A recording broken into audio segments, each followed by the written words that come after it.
Farmers Market Day. Ayan, dyan. Ayan.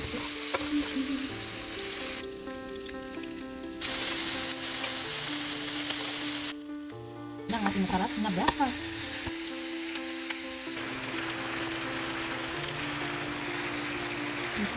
Tapos ito yung spoon pot. Ito yung ating squid. Dalamay.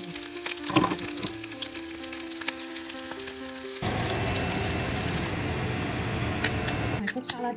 How do you curry salad? 2 minutes. Perfect ang pagkaluto. Baked whiting fillet. Ayan. Ayun.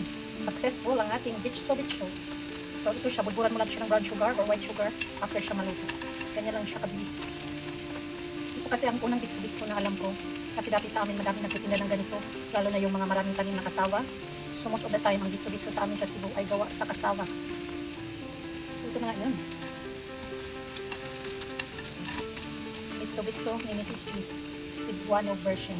Cebu version. Hey. You. Happy birthday to you.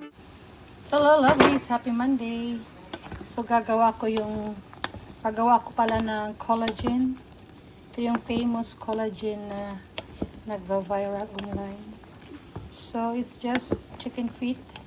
Tapos yung sabaw niya na mag-congeal. Magiging collagen. So, itang first step, kailangan mo muna siyang linisan, pakuluan, tapos itapon ng tubig, tapos hugasan ulit ang manok, paan ng manok, and then pakuluan mo ulit ng mga favorite mong spices at herbs. So, okay na to. Linisan ko nito. Okay, so ito na ang manok. Hugasan natin para talagang malinis na malinis. Kasi yung sabaw niya ang ating gagamitin. So, doble na, makakain mo yung chicken feet. Tapos yung sabaw niya, nagagamit siya dito. Ayan.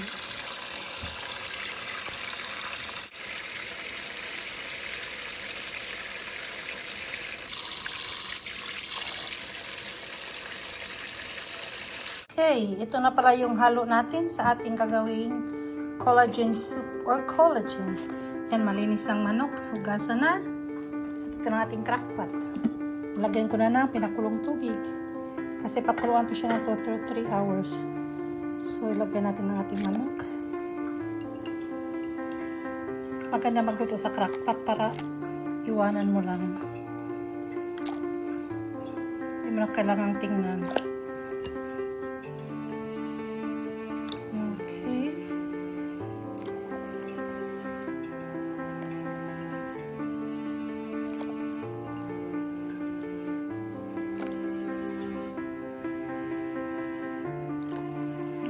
Tanggad, ating luya,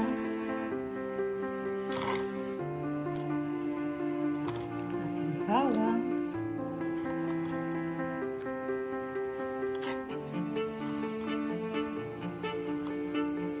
okay, magdagdag na tayo ng paminta.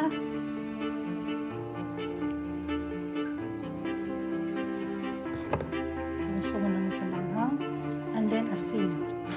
Depende na sa gusto mong timpla. Gusto mo ba na hindi maalat? Yay! It's ready. Ayan guys, after 2 hours. Grabe ng kulo niya. Ito na ang ating collagen soup.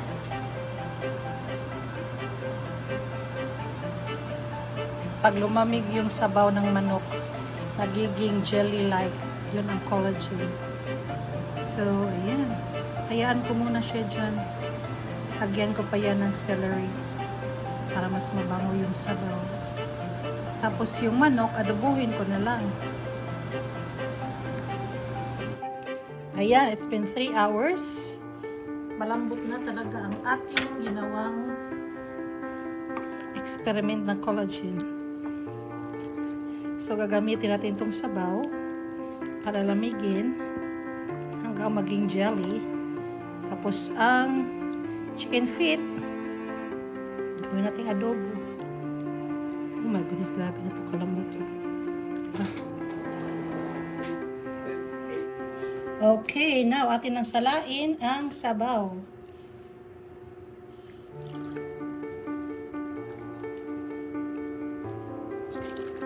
So you need to cool this one para may lagay sa ref. Atin scoop out the fats from the top pag lumamig na.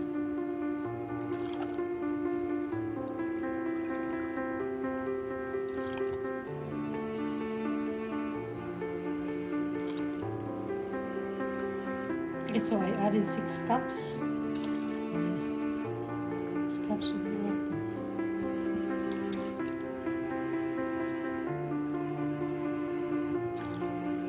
So I added lemongrass, ginger, celery, garlic, and then some chili flakes. Uy! Drop it there.